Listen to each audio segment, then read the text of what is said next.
አሰላሙ አለይኩም ወራህመቱላሂ ወበረካቱሁ ውድ የተስቢህ ካፌ ቤተሰቦቻችን በያላችሁበት እንዴት ናችሁ?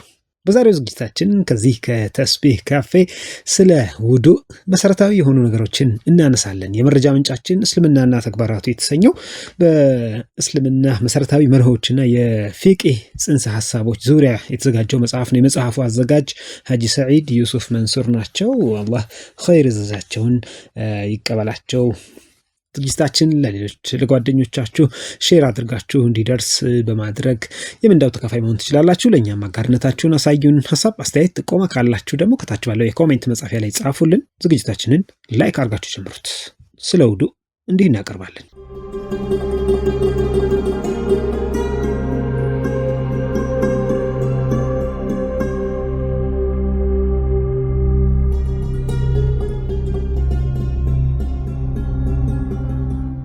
ውድ ቤተሰቦቻችን ቀደም ሲል እንዳልናችሁ በዛሬው ዝግጅታችን ውዱእን በተመለከተ መሰረታዊ ነገሮችን እናነሳሳለን። ለንጽህና እንግዲህ አስፈላጊ የሚሆነው ውሃ በሰባት እንደሚከፈል ይነገራል። የባህር ውሃ፣ የዝናብ ውሃ፣ የወንዝ ወይም የጅረት ውሃ፣ እንዲሁም የጉድጓድ ውሃ፣ የምንጭ ውሃ፣ የቀቅ ውሃና የበረዶ ውሃ ተብሎ እንግዲህ ለሰባት እንደሚከፈል ይነገራል። እነዚህ የውሃ አይነቶች ደግሞ በአራት ይከፈላሉ ማለት ነው። እነዚህ ሰባቱ ደግሞ የመጀመሪያው ጦሁር የሚባለው ነው። ይሄ ውሃ ራሱ ንጹህ ሆኖ ሌላ ነገር ቢታጠብበት ንጹህ የሚያደርግ ነው ይሄ ጦሁር የሚባለው። እሱም ሌላ ቅጽል ስም ሳይሰጠው ውሃ ተብሎ በተፈጥሮ የሚጠራው ነው። እንግዲህ በስመ ውሃ ብቻ የተገኘው ሁሉ ውሃ ነው ተብሎ ለጦሃራነት የሚያገለግል አይደለም። ለጦሃራነት ወይም ደግሞ ለንጽህና የሚያገለግለው ውሃ ከቆሻሻ ነገር ሁሉ የተጠበቀ ወይም በርካታ ሆኖ ነጃሳ ነገር እንኳ ቢገባበት መልኩን ወይም ጣዕሙን ወይም ሽታውን የማይለውጥ ሲሆን ነው። እዚህ ላይ በርካታ ውሃ ስንል ውሃው ከአንድ በርሜል ውሃ ያላነሰ ወይም 11 ታኒካ የሆነ ውሃ ማለታችን ነው። ሁለተኛው አይነት ደግሞ የሚባለው ጠሁር መክሩህ የሚባለው ነው። ጠሁር መክሩህ ማለት ውሃው ራሱ ንጹህ ሆኖ ሌላም ነገር ቢታጠብበት የሚያጠራ ሆኖ ሳለ ግን አድራጎቱ ግን የሚጠላ ወይም ከረሃ ነው፣ የሚጠላ ማለት ነው። እሱም በፀሐይ የሞቀ ውሃ ነው። የዚህ አይነት ውሃ ሁሉ ከረሃ ነው ማለታችን አይደለም። ነገር ግን ቀጥሎ ምንዘራዝራቸውን መስፈርቶች የሚያጠቃልል ከሆነ ግን የሚጠላ ይሆናል። የመጀመሪያው መስፈርት በጣም ሞቃት በሆነ ሀገር ላይ ነው። ሞቃት በሆነ ወራት ላይ በብረታ ብረት መሳሪያ የሞቀ ከሆነ፣ ከብር እና ከወርቅ ባልተሰራ ዕቃ የሞቀ፣ ለገላ መታጠቢያ፣ ለውዱእ ማለት በሰውነት ላይ ለሚገለገሉበት ነገር ሁሉ ሲሆን ደግሞ ቀደም ሲል እንግዲህ በጠቀስናቸው ምክንያቶች የሞቀው ውሃ ያልቀዘቀዘ እንደሆነ እንግዲህ ይሄ የሚወደድ አይደለም ተብሏል። በፀሐይ ሳቢያ የውሃን ሙቀት በሚያስከትሉ ሁኔታዎች የሞቀ ውሃ የተጠላ ነው ማለት ነው። የዚህ አይነቱ ውሃ የተጠላ የሚሆነው በሰውነት ላይ ለሚሰጠው አገልግሎት ብቻ ነው። ከሰውነት ውጭ ላለው አገልግሎት ግን የሚፈቀድ ወይም የሚበቃ ነው። እዚህ ላይ በፀሐይ ስለሚሞቀው ውሃ የተጠይነት ማለት ነው ሊብራራ የሚገባው ነገር አለ ብለን እናስባለን። ይኸውም በፀሐይ የሚሞቅ ውሃ በሰውነት ላይ የሚያስከትለውን ችግር በመመልከት ነው። ውሃ በፀሐይ ሲሞቅ ውሃው የሞቀበት ዕቃ በፀሐይ ቀልጦ ከውሃው ጋር በመጥለል የሚደባለቀው የዕቃው ቅላጭ ሲታጠቡበት ከውሃው ጋር ተደባልቆ በሰውነት ላይ ይፈስና በመጀመሪያ የሰውነትን ጥቃቅን ቀዳዳዎች በቀላጩ ፈሳሽ ይዘጋል። በዚህም የተነሳ በሰውነታችን ላይ የቆዳ በሽታና ሌላም ከፍተኛ የጤና ችግር ወይም ህመም ሊያደርስ ይችላልና ነው የሚጠላውም ለዚህ ነው። እንግዲህ በአራት ይከፈላል ብለናችኋል። ሶስተኛው ደግሞ ጧሂር የሚባለው ነው። ጧሂር ማለት ውሃው ራሱ ንጹህ የሆነ ማለት ሲሆን ሌላ ነገር ቢታጠብበት ግን የማያጠራ ነው። ይሄ አይነቱ ውሃ አንድ ጊዜ የውዱእም ሆነ የሰውነት እጥበት የተፈጸመበት ወይም ያገለገለ ውሃ ወይም ደግሞ የሚያቀልም ነገር ገብቶበት መልኩ የተለወጠ ውሃ ነው። አራተኛው ነጃሳ ውሃ ነው። ነጃሳ ውሃ የተበከለ ውሃ ማለት ነው። ይህም ሲባል የውሃው መጠን ከአንድ በርሜል በታች ሆኖ በካይ ሽንትና መሰል ነገሮች ሊሆን ይችላሉ። እንደዚያ አይነት ነገር ሲደባለቅበት ወይም አንድ በርሜልና ከአንድ በርሜል በላይም ቢሆን የገባው ቆሻሻ ጣዕሙን ወይም ቀለሙን ወይም ሽታውን ሲለውጠው ውሃው ነጃሳ ወይም ቆሻሻ ይባላል። ስለዚህ በዚህ አይነት ውሃ ለማንኛውም አገልግሎት ሊጠቀሙበት የተፈቀደ አይደለም።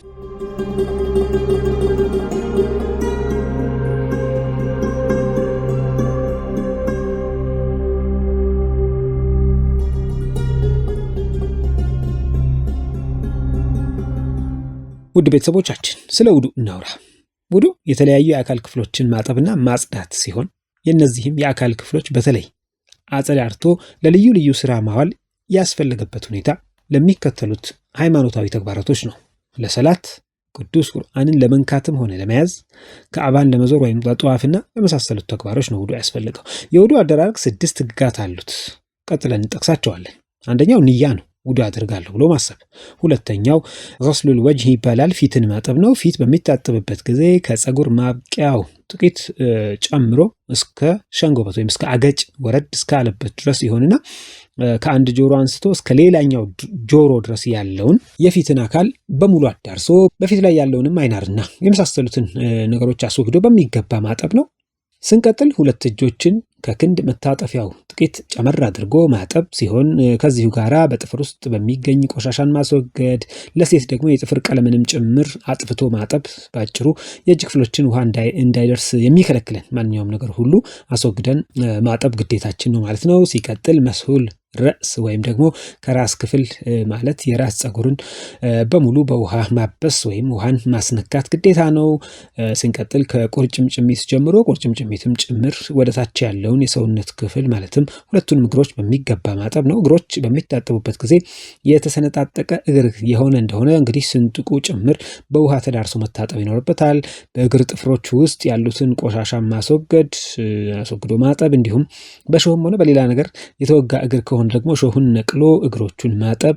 የእግር ጥፍር ቀለም የተቀባች ሴት ከሆነችም እሱን አስወግዶ ማጠብ ያስፈልጋል ማለት ነው። ስንቀጥል ቀደም ሲል የጠቀስናቸውን ህግጋት በሚገባ ቅደም ተከተላቸውን ተራቸውን ጠብቆ መፈጸም ግዴታ ነው።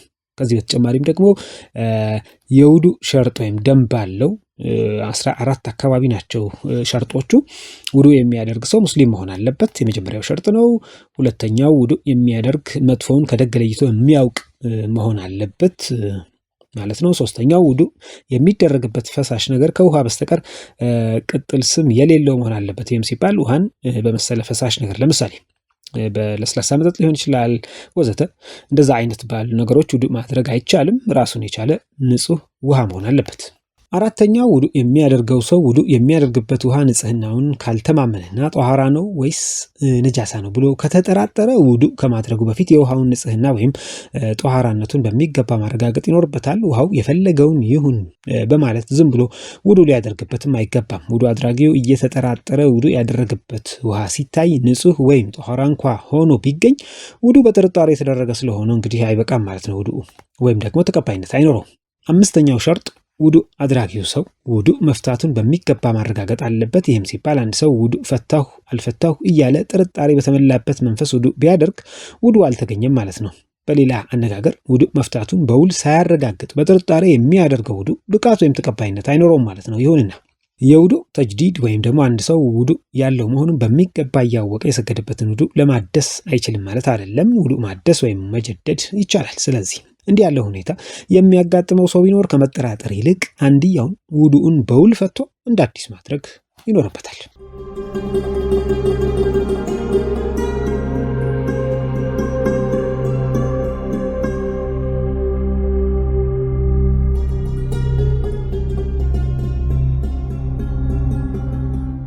ስድስተኛው ሸርጥ ውዱእ የሚያደርገው ሰው ውዱእ ከማድረጉ በፊት ውዱእ አደርጋለሁ በማለትና የማያወላውል ቁርጠኛ ውሳኔ አድርጎ ውዱእ ማድረግ እንጂ አላህ ቢሻ ውዱእ አደርጋለሁ እያለ በምኞት አይነት በተመረኮዘ አስተሳሰብ ተነስቶ ውዱእ ቢያደርግ ውዱእ አይበቃለትም። ስለዚህ ውዱእ ብቃት የሚኖረው ውዱእ ሲደረግ ውዱእ አደርጋለሁ የሚባል ቁርጠኛ ውሳኔ ወይም ንያ መወሰዱና ውዱእን በማድረግ ብቻ ነው። 7ኛው ሸርጥ ውዱእ በሚደረግበት ጊዜ ከውዱእ አድራጊው ሰው ውዱእን የሚፈታ ነገር ቢወጣ፣ ለምሳሌ ሽንትንና የመሳሰሉት ነገሮችን ቢወጣ የሚደረገው ውዱእ ብቃት አይኖረውም።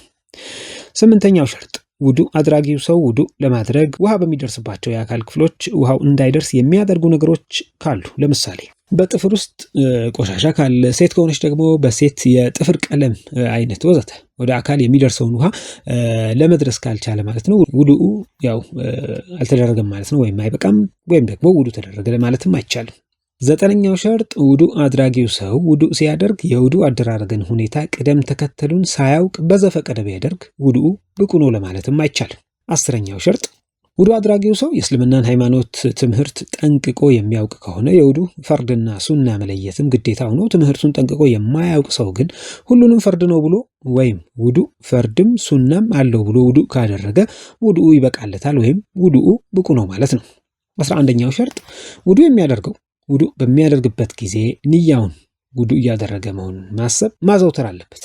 ይህም ማለት አንድ ሰው ውዱ አደርጋለሁ ብሎ ነይቶ ተነስቶ ውዱ ማድረግ ከጀመረ በኋላ ውዱን ሳይጨርስ በመሃሉ ከቆሻሻ የሚጠራ ነገር አጋጥሞት ለማጠብ ቢሞክር ወይም ሙቀት ሆኖበት ሰውነቱን የሚያቀዘቅዝበት ውሃ ሰውነቱን ለማቀዝቀዝ ብቻ ቢያጥብ የመጀመሪያ ንያው ስለሚቋረጥ እንደገና ነይቶ ውዱ ማድረጉን ካቆመበት የአካል ክፍል አንስቶ የውዱ ተግባሩን ወይም ግዴታውን ሊጨርሰው ይችላል።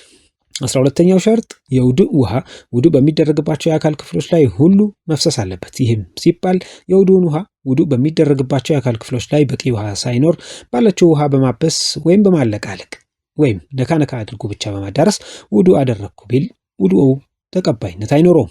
13ኛው ሸርጥ ውዱ አድራጊው ሰው ውዱ በሚያደርግበት ጊዜ በእጆቹና በእግሮቹ ጣቶች መካከል ባለው ስፍራ ውሃ የማይደርሰው ከሆነ የውዱ ውሃ እንዲደርሰውና በሚገባ ይታጠብ ዘንድ ፈልፍሎ ማጽዳት ይገባዋል። 14ኛው ሸርጥ ውዱ አድራጊው ሰው ውዱ በሚያደርግበት ጊዜ በውዱ ውሃ እየታጠበ መዳረስ የሚገባቸውን የሰውነት ክፍሎች በሚያጸዳበት ጊዜ የውዱ ክልል ከሆኑት የአካል ክፍሎች በላይ ጨመር እያደረገ ማጠብ ይገባዋል።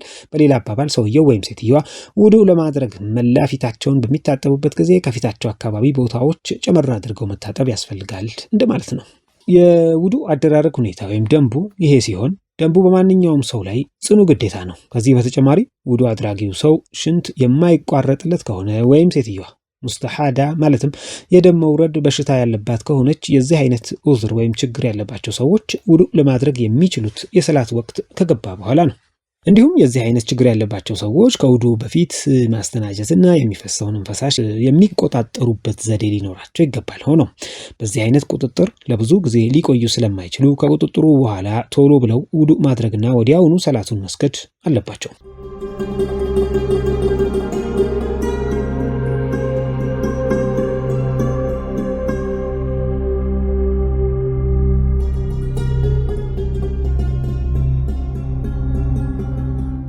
ቀደም ሲል እንደተገለጸው ታዲያ ውዱ ፈርድና ሸርጥ እንዳለው ሁሉ አሁንም ውዱ ሱና ወይም የሚወደድ አለው። ውዱ ብዙ ሱናዎች አሉት። የተወሰኑትን እናካፍላችሁ። ቢስሚላሂ ማለት አለበት ሲጀምር። ሲዋክ ወይም መፋቂያ አድርጎ አፍ ውስጥ ያለውን ነገር ሁሉ ማጽዳትም የሚወደድ ነው። የእጆቹን መዳፍ 3 ጊዜ ማጠብም እንዲሁም የሚወደድ ነው። አፉን 3 ጊዜ በውሃ መጉመጥመጥም ይህም ተወዳጅ ነው። አፍንጫውንም 3 ጊዜ በውሃ ማጽዳት ይኖርበታል። ይህም ማለት አፍንጫው ውስጥ የሚኖረውን ቆሻሻ 3 ጊዜ ውሃ በመጨመር ማስወገድ አለበት። የውዱ ውሃ ወደ ሰውነቱ እንዳይደርስ ጢሙ እንዳይከለክለው ደግሞ ጢሙን በውሃ ፈልፍሎና በሚገባ አስነክቶ በማራስ ማጠብ አለበት። ይህም ይወደዳል። የውዱ ውሃ እንዲደርሳቸው የእግሮቹንና የእጆቹን ጣቶች እያሰካካ ፈልፍሎ ማጠብም እንዲሁ ያስፈልጋል ማለት ነው።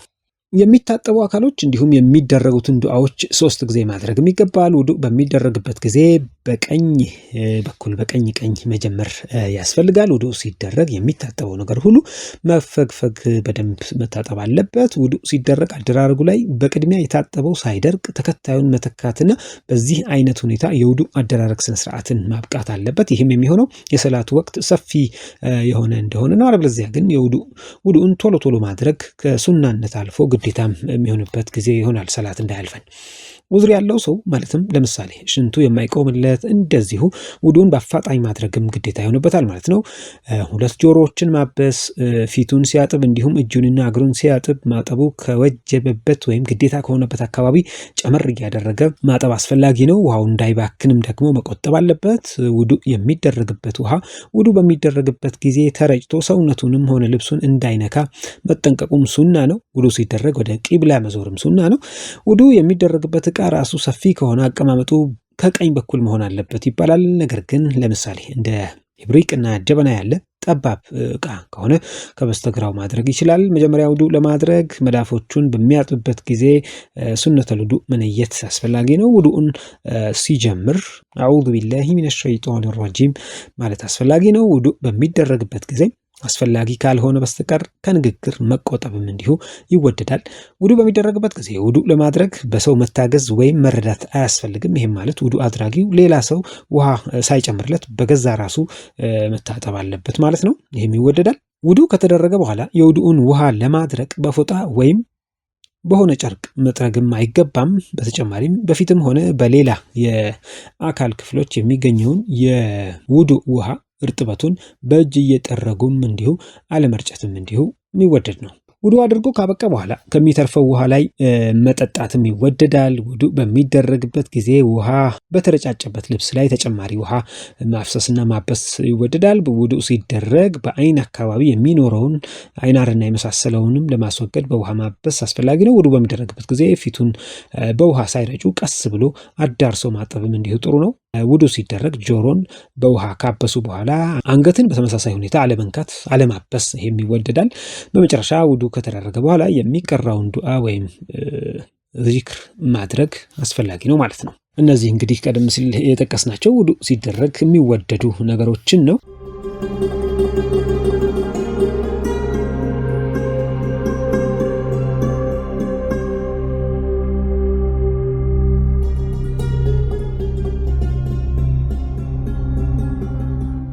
ውድ ቤተሰቦቻችን ተስቢህ ካፌን እየተከታተላችሁ ነው። ስለ ውዱእ መሰረታዊ ነገሮች እያወራን ነው። ውዱእን የሚፈቱ ነገሮች ወይም ሁኔታዎችን ደግሞ እስቲ ወደ እናንተ እናድረስ። እነዚህ ነገሮች በአራት ይከፈላሉ። አንደኛው ከውሃ ሽንት መሽኛ፣ ከሰገራ መውጫ ቀዳዳዎች ወይም ደግሞ ከእምብርት በታች ሆኖ በተፈጥሮ ቀዳዳዎችም ሆነ በሰው ሰራሽ ቀዳዳ፣ ለምሳሌ በኦፕራሲዮን መልክም ሊሆን ይችላል፣ ሰውነታችን ተቀዶ ቢሆን በዛ መልክ የሚወጣ ሽንት፣ ሰገራ እና ተመሳሳይ ነገር ውዱእ ይፈታል። ሁለተኛው አንድ ሰው ህሊናውን ሲስት፣ ለምሳሌ የአእምሮ መታወክ ሲደርስበት ወይም የሚጥል በሽታ ሲይዘው ወይም እንቅልፍ ወስዶት በሰገራ መውጫው በኩል ለመተንፈስ አመቺ ሁኔታ ሊፈጠር በሚችልበት ሁኔታ ቢተኛ ወይም ቢቀመጥ ውዱእ ይፈታል ማለት ነው። አንድ አዋቂ ወንድና አንዲት አዋቂ ያገባችም ሆነ ያላገባች ሴት በማወቅም ይሁን ባለማወቅ ቢነካኩ ውዱእ ይፈታል። ሆኖም እነዚህ የሚነካኩት ወንድና ሴት ለመጋባት የሚያበቃ ባዳነት ከሌላቸው፣ ማለትም የስጋ ዝምድናቸው ለመጋባት የማያበቃቸው ከሆነ ቢነካኩ ውዱእ አይፈታም። እነዚህም ልጅ፣ የልጅ ልጅ፣ የእህት ልጅ፣ የወንድም ልጅ፣ አክስት፣ የእናት እናት የመሳሰሉት። እንዲሁም የሚስት ልጅ፣ የሚስት እናት፣ የልጅ ሚስት፣ የአባት ሚስት እና በአንድ ጡት የጠቡ በሁለቱም በኩል በወንዱም ሆነ በሴቷ በኩል ማለት ነው። እነዚህ ውዱእ አይፈቱም ማለት ነው። አራተኛው አንድ ውዱእ ያለው ሰው በማወቅም ይሁን ባለማወቅ ትንሽም ይሁን ትልቅ ወንድም ሆነች ሴት የራሱም ሆነ የሌላ ሰው የሽንት መሽኛን ወይም የሰገራ መውጫን አካል በመዳፉና በጣቶቹ ቢነካ ውዱእ ይፈታል። ይህም ማለት አንድ ወንድ የሌላውን ወንድ ወይም አንዲት ሴት የሌላዋን ሴት ብልት ብትነካ ውዱእ የሚፈታው የነኪው ወገን ብቻ ነው። ነገር ግን ይሄ ሳይሆን ቀርቶ ወንዱ የሴቷን ወይም ሴቷ የወንዱን ቢነኩ የሁለቱም ውዱእ ይፈታል ማለት ነው። ተቃራኒ ጾታዎች ከሆኑ የሁለቱም ውዱእ ይፈታል ማለት ነው። እንግዲህ ውዱእን የሚፈቱ ነገሮችን ከተረዳን ውዱእ የሌለው ሰው ሊፈጽማቸው የማይገቡ ነገሮች ምን ምን ናቸው? እነዚህን ደግሞ እናካፍላችሁ። ሰላትን መስገድ፣ ይህን የመሳሰሉ ነገሮች፣ ለምሳሌ በቃል ቁርአንን ቀርቶ ሱጁድ መውረድ ወዘተ፣ ይሄ ውዱእ ለሌላ ሰው የማይፈቀድ ነው። ጧፍ ወይም በካዕባ የሚደረገው መዞር ማለት ነው።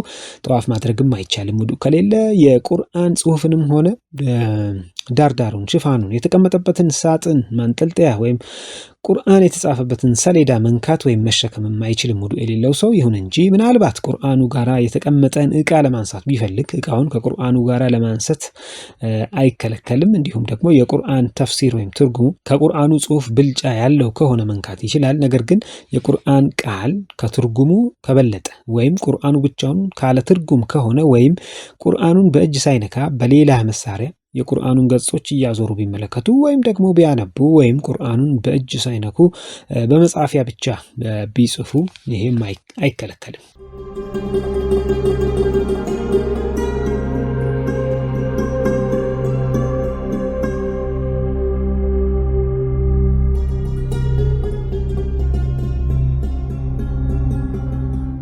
ውዱእ ሳያደርጉ ቁርአንን ለመያዝም ሆነ ለመንካት የማይፈቀድላቸው ለአዋቂዎች ሲሆን ለራሳቸው ለመማር ለማንበብ ብቻ ማለት ነው። ሕፃናት ቁርአንን ቢይዙ ወይም ቢነኩ አይከለከሉም። ሆኖም እንደ ማንኛውም ዕቃ ቁርአንን ሕፃናት በአዋቂዎች ትዕዛዝ ከቦታ ቦታ እንዲያዘዋውሩ ወይም እንዲያመላለሱ ማድረግ ግን ይሄ ክልክል ነው።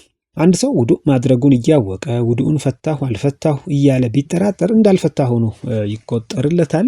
ነገር ግን ውዱእ አለማድረጉን ያወቀ ሰው ውዱእ አድርጌያለሁ አላደረኩም ብሎ ቢጠራጠር ግን ውዱእ እንደሌለው ነው የሚቆጠረው። ውዱእ አለማድረጉን ያወቀ ሲሆን ነው እንግዲህ ውዱ እንዲያደርግ የሚፈለገው ማለት ነው። ቢጠራጠር ውዱ እንደሌለው ነው የሚቆጠረው። ውድ ቤተሰቦቻችን ውዱ ማድረግ የሚወደድባቸውን ሁኔታዎች ደግሞ ወደ እናንተ እናድርስ። አንድ ሰው ውዱ እያለው ውዱ ማድረግ የሚወደድባቸው ሁኔታዎች አሉ። ለምሳሌ ፈስድ ወይም ደግሞ በሽታን ለማስታገስ ሰውነትን በመቁረጥ ደም ሲፈስ መታገም፣ ሲነስረን ወይም ንስረት፣ ማንጎላጀት ካለ ቁጭ ብሎ መቀመጫውን አመቻችቶ መተኛትም እንዲሁ ውዱ ማድረግ ብናደርግ ቢያስመልሰው አንድ ሰው ሰላት ላይ ሆኖ ከት ብሎ መሳቅ፣ እሳት የነካቸው ነገሮች መብላት፣ የግመል ስጋ መብላት፣ ውዱ ፈታው አልፈታው ብሎ መጠራጠር፣ ሐሜት መፈጸም፣ ሰዎችን የማጣላት ወንጀል መፈጸም፣ ውሸት፣ ስድብ፣ መጥፎ ንግግር መናገር፣ ከቁጣ በኋላ እንቅልፍ ካወከን ወይም ሲያንጎላጅጀን ውዱ ማድረጉ ተወዳጅ ነው። ቁርአንን ለመቅራት ብንፈልግ ማለትም በቃል የያዝነውን ቁርአን ለማንበብ ብንፈልግ ወይም ቁርአኑን ሳንነካ እያየን ለማንበብ የፈለገ ሰው ውዱ ቢያደርግ ይመከራል። የነብዩ መሐመድን ሰለላሁ ዐለይሂ ወሰለም ሐዲስ ማንበብ የፈለገም እንዲሁ ውዱ ቢያደርግ በጣም ይወደዳል። አላህን ለመዘከር ቢፈለግም ውዱ ማድረግ ጥሩ ነው። መስጂድ ውስጥ መቀመጥ የፈለገ በመስጂድ ውስጥ ማለፍም የፈለገ ውዱ ማድረጉ ተወዳጅ ነው።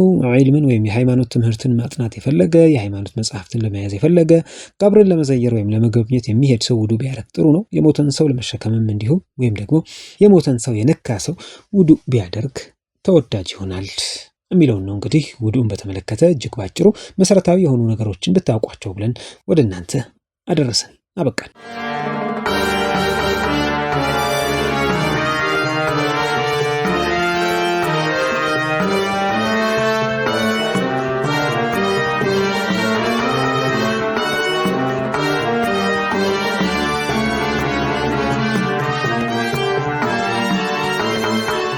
የተወደዳችሁና የተከበራችሁ የተስቢህ ካፌ ቤተሰቦቻችን የዛሬው ዝግጅታችን ስለ ውዱ አጠር ያሉ ነገሮችን አንስተዋል። እንግዲህ እንደምትጠቀሙበት ሰምታችሁ እንደምትገለገሉበት ተስፋ እናደርጋለን። እንደነበረን ጊዜ አመሰገንን። እንግዲህ ሌሎችም ተጠቃሚ እንዲሆኑ ሼር አድርጉት፣ እንዲሁም ላይክ በማድረግ ከታች ባለው ደግሞ የኮሜንት መጻፊያ ላይ ኮሜንታችሁን በማስፈር አጋርነታችሁ እንድታሳዩ እንጠይቃችኋለን። ከዚህ ከተስቢህ ካፌ በሚቀጥለው ሌላ ዝግጅት ይዘን ወደ እናንተ እንመጣለን። እስከዛው ድረስ በያላችሁበት የዓለም ጥግ ሁሉ ሰላም ሁኑልን። ወሰላሙ ዓለይኩም ወራህመቱላሂ ወበረካቱሁ።